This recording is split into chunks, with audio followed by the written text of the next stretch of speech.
Hello, ladies and gentlemen. Welcome to another episode of Page to Battle Mat, where we take concepts from literary works of fantasy and mythology and tell you how to make them applicable to your next tabletop adventure. I'm joined by D8. Hey, how you doing? And today, we're taking a step back so we can get a running start for our next examination of a monster type, which has been, I don't want to say misunderstood, but it's certainly gone through its trials, if you know what I mean. We are talking about magic systems today, and how they're used in literature, stories, and how that impacts your tabletop exercises and what you're going to need to do. Yeah, so magic is necessary for a lot of our settings, and we're very used to it the way it is described in the Pathfinder books, and it has a very clear system of how magic is used, but that doesn't necessarily reflect how it is historically or in literature. And so we wanted to talk about it a little bit in order to kind of broaden your guys' horizons on what you could do with a magic system. But before we do, let's take a second and talk about where we're coming from. This is kind of a disclaimer. It's a big world out there. There are a lot of cultures, and we're coming at this from a pretty specific cultural place. Yes, so magic, of course, is common to just about every society on the planet. And each of them approaches it in a different way, to be honest, in different classifications. Today, we're going to be talking about Western Europe. And we chose to do Western Europe, one, because it's what I know the most about, and two, because it definitely has one of the heaviest influences on a lot of the tabletop magic systems that are created. There's a lot of Renaissance-inspired ideas that are used when we use magic in these games, and so we figured that would be one of the better spots to introduce you guys to it. That being said, this and the next video, we're going to be talking about some things that are not cool. Crimes that were committed. We by no means are saying that the groups that committed these crimes are responsible in any way, shape, or form. Please do not get mad at me. Absolutely. So, with that in mind, that history is a broad scope that, nonetheless provides the context for what we're doing, let's talk about the history of magic. The history of magic, especially in Western Europe and in terms of kind of in the lens of Catholic Europe, is often really misunderstood. Magic has always been part of European ideas, and it's been part since the very beginning. And there are a lot of native magic ideas that are in Europe before Christianity starts to emerge out of Rome and begin taking over the rest of Europe. Because of that, most of us probably think, when we hear magic and Christianity in the same sentence, we normally think, like, Spanish Inquisition. That's kind of unfair, okay? Because there are multiple different kind of approaches to magic over time that happen. You have to understand, early Christianity did believe in magic, as did most of the pagans and other religions in the area. So it's not so much that magic is bad, or that they didn't believe in it, so much as that it was classified a little bit different than what we think when we think of magic. Exactly, because there's magic, and then there's magic. Yes. So, we have two different classifications of magic. You have earth magic, and then you have spiritual magic. Now, earth magic, or material magic, this is kind of the basis behind herbalism and alchemy, I suppose you could say, in chemistry. It's the idea that you can create tinctures and potions that will have an effect. And this is super, super, super, super, super old. This is one of the original kind of ideas about magic, and it holds up all the way through, pretty much all through history, where you have these select people who know a lot about plants, and they manage to heal people, and then that's basically a whole category of magic. We see that in one of the earliest Arthurian legends, is that the kind of proto Morgan Le Fay, it says that she takes Arthur and will heal him with her potions, and he will come back when the time is right. Now, is it fair to say that this form of magic derives its power from the natural world, which would sort of align it with, say, the druids and the alchemists and some of the other classes in D&D that get their power that way? Yeah, I would say so. The difficulty is that with a lot of druids, you have a lot of transformation things, and that's very different. Mm-hmm. That will fall under spiritual magic. But when you're coming to the idea of healing or the idea of potions specifically, that is very much in the realm of earthly magic. And this is considered good. It's considered a little weird, but it's good. After all, it is necessary in many societies in order to be able to stave off disease and, ward off fevers and help people heal. Spiritual magic, though, is very different. Spiritual magic is beyond the understanding of humans. Okay, so it is in the realm of the divine. So whenever you see... the Greeks are a really good example of this. Whenever one of the Greek gods does something, Zeus, when he throws a lightning bolt, or Zeus, when he transforms into a swan to have sex with somebody, all of that is, spiritual magic. It is divine. It is beyond the ability or understanding of humans. This kind of magic can only be performed by spirits or agents of God or various. I think a lot of the Fae stuff that you hear, especially Nordic Fae stuff, is very spiritual magic in nature. And so a lot of our transformations and stuff that will fall directly into that kind of divine nature of spiritual magic. And spiritual magic has caveats that nature magic doesn't, related a lot to where this knowledge and this power is coming from, right? Yes, because this is kind of the issue that early Christianity has to deal with. So they have to acknowledge that spiritual magic does exist, because that's where miracles come from. But you also, if you're acknowledging that, you can't necessarily acknowledge other spiritual magic from other sources. So it gets a little kind of wonky. It's tied in especially with the need to kind of consume or destroy pagan religions. So a lot of the stuff that, especially we see in the Bible, that is like specifically called out as not okay, is like soothsaying. Okay, soothsaying is a very, very, very pagan thing. Telling fortunes, very, very pagan. Reading the future, augury, that's all very pagan. And so it's kind of targeted in early Christianity as a way to try to get rid of paganism. So as long as paganism is a threat, and you see this a lot with the Druidic religion in Britain and the Celtic areas, is that it's seen as a threat, and therefore this kind of stuff needs to be dealt with in one way or another. Early Christianity does one of two things. Either it vilifies it, or it does what is really kind of interesting, it rationalizes it. There's a period of Christian theology that goes out of its way to rationalize supernatural events in the context of Christianity. And it's kind of interesting because we don't think of early Christians as like, well, no, if you could think of this scientifically, it's probably not. But it kind of is a proto-Enlightenment kind of thinking. It's just it's framed very clearly within the idea of God. Well, a lot of later but still very early Christian thinkers, Thomas Aquinas being one of the biggest, is a huge admirer of the Greek philosophers like Plato and Socrates, and there was, I think, a desire to say that these philosophers were correct, and even though they weren't coming from a Christian perspective, they still have a lot of valuable observations that are useful to the faithful. Yeah, you especially see that when you get Augustine of Hippo when he's basically setting down Christian theology. That comes a little bit... You see it starting fairly early, but it's really hits its boom when we start entering the Renaissance and we start rereading all of those philosophers. Because for a while in the medieval period, all that knowledge had essentially been lost. So it's there early Christianity when all the Greek and Roman records are still there. Then after the fall of the Roman Empire, and kind of entering the medieval era, we lose a lot of it. And during that time, it becomes kind of illegal or heretical to believe in magic. We have a moment where it's like, no, magic is not existent. No. Except for the stuff from God, it's all fake. And that's mostly during the medieval period.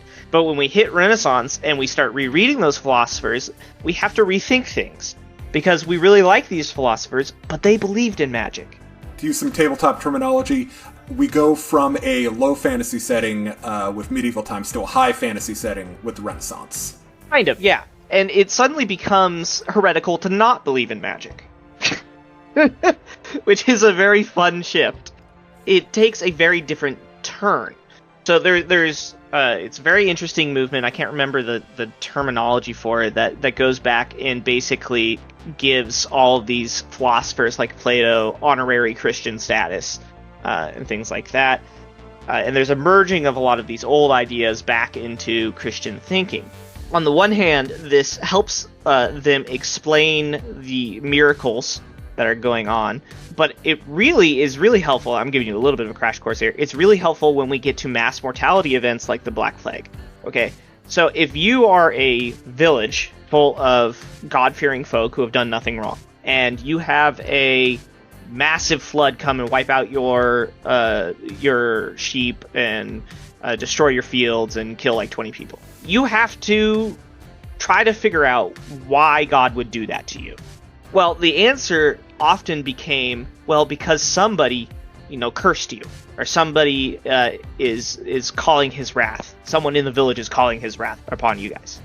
So it becomes a very good way to explain away damages that are done to you through the natural world without contradicting Christianity. Yeah, it's kind of like what happens in the Book of Job, where you have to wrestle with this explanation for why exactly all of these bad things are happening. And in Job, it's that God has allowed the devil to specifically target this one guy, the F that guy in particular doctrine. Yeah, and it's when you deal with something as incredibly massive as the Black Plague, it forces you to rethink all of that. And so what we see coming out of the Black Plague into the Renaissance is a much more willingness to believe in the idea of curses and magic. Because you need a reason for all of these things to affect.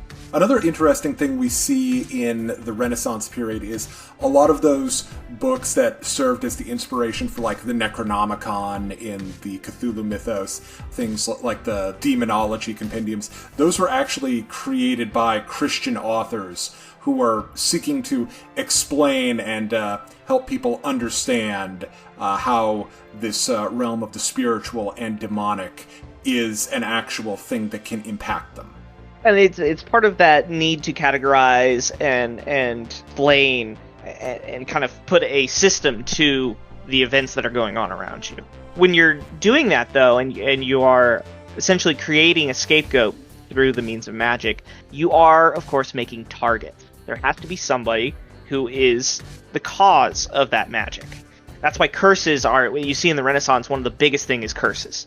That's one of the huge things, is you could set curses on someone and where do you get that power? And it becomes kind of inextricably magic is linked to the devil. Because if you're a monotheistic religion and you can't have any other gods to give access to magic, then the only other way to get spiritual magic is to reach out to someone who has that power to give, and that would be the devil. So this is where you start getting a very, very clear morality to magic. And this is where things like the witch trials begin. Yes, and we also delve into the realm of European politics of the era, which are as bloody and vicious as politics ever were. Oh yeah, it gets crazy. There's that time when there's 4 popes. Yeah. You've got extended clans of Italian nobility regularly attempting to bump each other off. Yes, it gets very, very confusing very, very quickly. The point that we're trying to make by telling you this, though, is that magic, when we come to the tabletop, is kind of in a strange spot. The fear, the horror that is generated by magic is the idea that someone has a power you cannot understand and you cannot possibly fight against. No, it's the idea of something that is completely unable to be stopped is where the fear of magic comes from. That falls apart a little bit when you enter a setting where magic is known.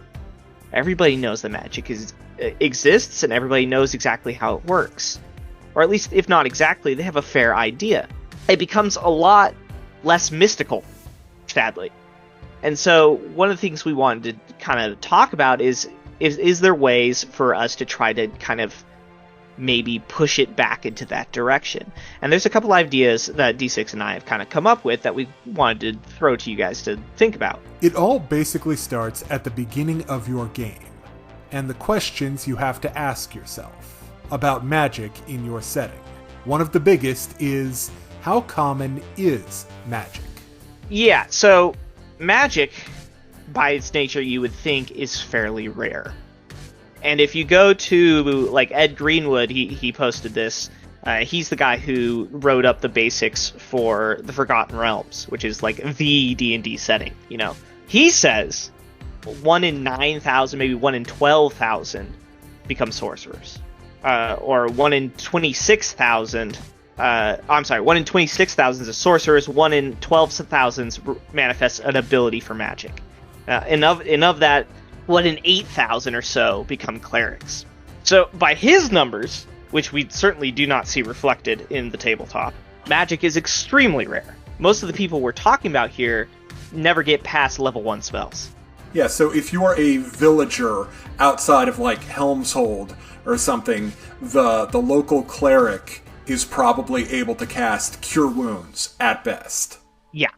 1 time per day. Yeah, so my point is that by the ideas behind one of the major settings of D&D, which in Pathfinder kind of reflects this as well, is that there are very, very, very few people who know how to use magic, and even fewer who know how to use powerful magic. That falls apart when your main, like the traditional archetypical party is a fighter, a rogue, a wizard, and a cleric. That's 2 casters. So you have some problems that you're going to have to address, just right off the bat, is how many casters are we going to let be in the game? And nobody can answer that but you. But I would suggest trying to move the party either... This is funny. Either move the party to a full arcane list, or try to push them more towards martial.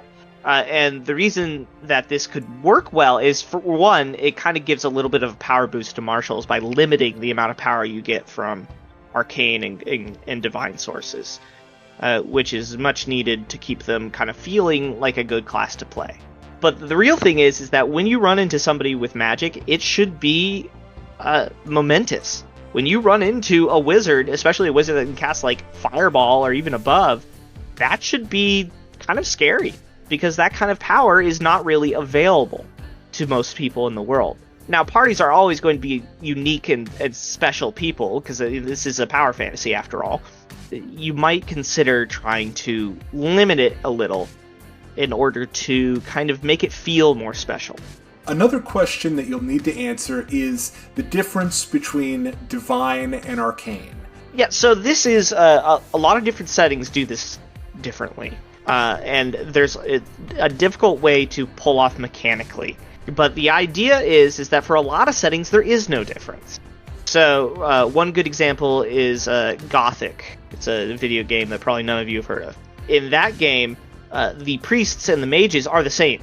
They're the same thing. So you can have access to all these different magically arts, but their source, that knowledge is a source from a specific god. Or that's the path you choose, is the path of that god. The final question that you'll want to address thinking about how magic works in your setting is morality. Is it right to use magic?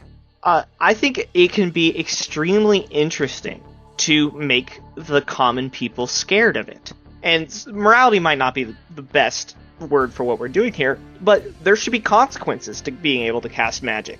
Being able to, especially if you're a party going to a whole new place that they've never been before, and they like cast a cantrip in the middle of the tavern, there should be a consequence to that. If I were living in a fantasy world, I would be terrified of somebody who can throw fireballs around.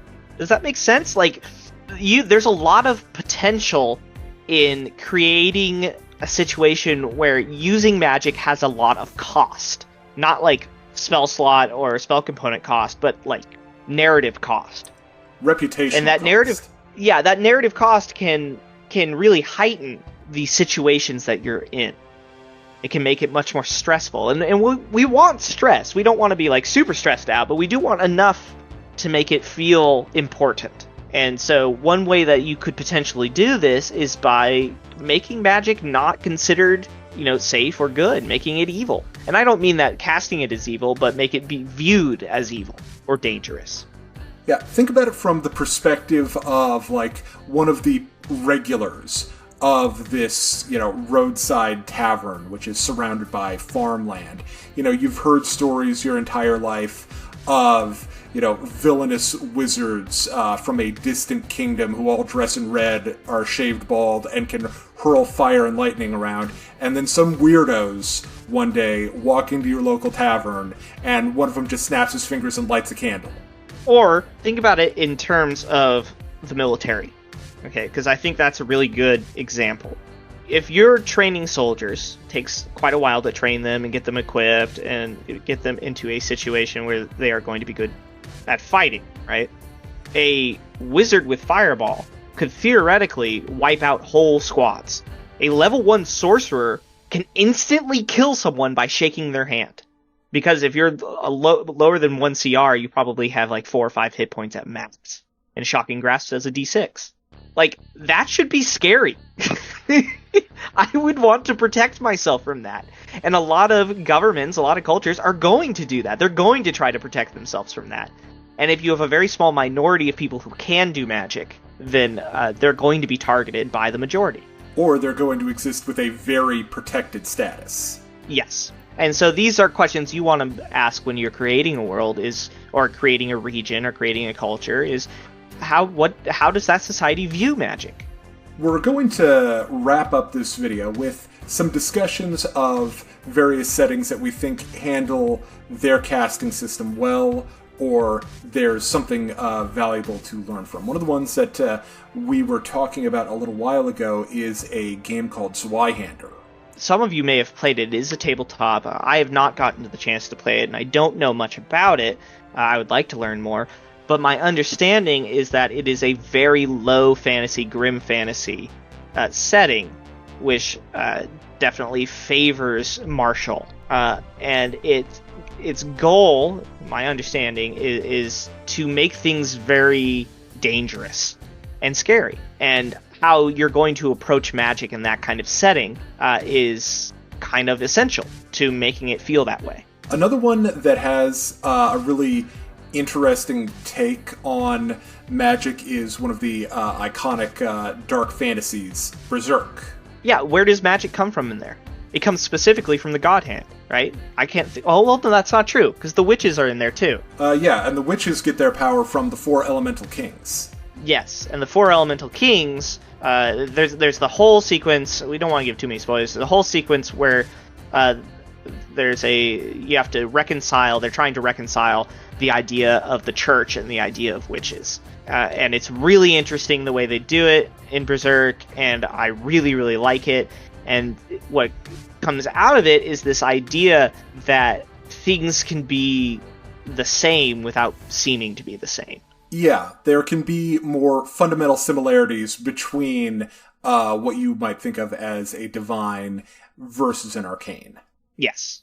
One of my favorite settings that I think handles its casting system really well is in Conan the Barbarian, where the sorcerers or the wizards, first off, none of them we ever meet are really benign or safe. There's always an element of dealing with these people is dangerous. And that is historically accurate. Not just because magic is dangerous, but the concept of sorcerer, the term sorcerer, is someone who is essentially evil. The same goes for witches. These are characters, or these are a type of person that is linked directly with the concept of evil. I think it also makes sense because if I have that kind of power, probably going to go to their head. Yeah, in Conan, all of the sorcerers and stuff are the commanders or generals or leaders. It's kind of like Warhammer 40,000, where if you're a chaos sorcerer, you're very important in whatever warband you're in. That's a great example of how a society reacts to magic. And in Conan, magic is fairly rare. Another thing about them is that these sorcerers, they can't do everything themselves. One sorcerer can turn the tides of a nation or a battle, but you still need an army. Think back to that whole Renaissance idea that curses are at the heart of magic. I can curse someone, and it can have an effect on them. It can even have effect on them generations later, but I'm not going to be able to stop an entire mob attacking me. In that way, Pathfinder does the witch class very well. It's simply not powerful enough to stop an attacking mob of peasants. There's also a really good event that happens in the game Battle Brothers. Yeah, Battle Brothers is a very fun game. I really like it's a very cheap little game on Steam, but it has these events that are triggered when you go around town or something like that. And sometimes what will trigger is you'll walk into a village and they'll be burning a woman at the stake. And you and your mercenary crew have a decision to make. Do you go, it's none of our business, and let it go? Or do you stop it? And that's a really interesting question that in the game can sometimes, there's a percent chance that sometimes if you do stop it, the lady actually is a witch. And she flies off. And that's very interesting that you should think about that kind of thing when you're talking about magic. Is magic should be scary enough, and there should be enough of a reason for that fear that people are going to react violently to it. So we've talked a lot about low fantasy settings and how magic impacts that. So what are a couple of high fantasy settings that we think handle the idea well? I hesitate to call the Malazan Book of the Fallen high fantasy, but I will say that magic is considerably more common in that than many other settings, which shouldn't surprise us since it is essentially based on D&D. But what they do is they limit what the caster is able to do based on the path they chose. This is very much like the mechanical, the wizard's favorite school bonus, or the cleric's domain spells. So it might be cool to put more limitations on what casters can take. Make them stick to a certain kind of type of magic, or make them take reduced abilities when they try to cast others. I think that's probably one of my favorite parts of the wizard class, because I think it forces you to play thematically. Giving magicians the power to do anything is kind of self-defeating, because then why don't they do everything? Why do other people have any say in what goes on? Another high fantasy setting that I think had interesting things to say about magic and to say how exactly it went wrong is I don't know whether it was a kingdom or a city, but Ulusil in the first Dark Souls game, where magic makes life better, but it also brings about the city's downfall in kind of a horrible way. You also see that very much in its predecessor in Demon's Souls with the soul arts. The soul arts are capable of these insanely cool things, but hey, guess what? That's the reason the demons are waking up. It's because of all the soul art stuff. But, there's a consequence to making magic common, which is kind of what we're talking about here. We want there to be consequences to whatever choice you make when you're creating your world. If you want to do something like in Eberron, think about what is the consequence to all of this magical stuff happening. Maybe there's an element like what happens in Warhammer, where if there's too much psychic stuff happening, people just mutate in weird ways. Or maybe everything is hunky-dory until the spell plague hits, and that's when your story kicks off. Yeah, and I think there's certainly, despite the fact that I don't think the execution was well done, the Dragon Age kind of conflict between having wizards or not having wizards, I think is a good idea. Wizards are dangerous, but they're also super useful, and so you have to kind of keep that in check. And what exactly are the lengths that the people who've decided that they need to be kept in check are willing to go to? Like the Templars, and the fact that they're on, magical drugs, essentially, to give them the ability to fight these enemies that wield unnatural powers.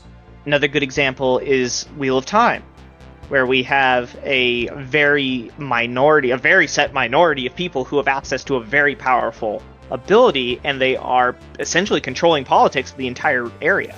You have a response to that in the White Cloaks, and the White Cloaks are dead against the Aes Sedai in this, and they want to kill them all, and they believe all that stuff shouldn't be there. and that it's evil. And then you have the response to the response, where the Aes Sedai, so that they're not feared and so that they are trusted, are willing to basically magically bind themselves with these 3 oaths that they are incapable of breaking. Again, you're seeing consequences to the idea that magic exists. It's not one that I'm super familiar with, but I do know a little bit about, is that for a while Wizards had a setting called Dark Sun. And Dark Sun was a setting where there was no arcane magic. That there was divine magic, but it was super limited, and that arcane magic simply kind of didn't exist. You weren't really able to take arcane classes. From what I understand, it's because magic had a very big consequence in that setting. Yeah, so imagine if you ran a setting where your choices for caster were either cleric or warlock. And what consequences being one of those is. Well, we hope we've given you something to think about, something to chew on, and properly set up our next monster examination video, where we're going to be looking at witches. A monster that is essentially defined by their access to powers beyond mortal imagination. Thank you for watching D6 Damage. Be sure and check out the YouTube channel for more videos about Pathfinder 1E, game mastering classes, and all that stuff. And if you'd like to take your game further, join the D6 Damage Discord, where we have discussions about character builds, DMing advice, and everything you need to know. And if you're not careful, D8 will just ban you. Shut up. As always, please let us know if there's a different kind of monster or literary setting you want us to discuss, and we'll put it on the list to get to. I really enjoy seeing that people actually, listen to these videos, and it makes them decide to do things in their games.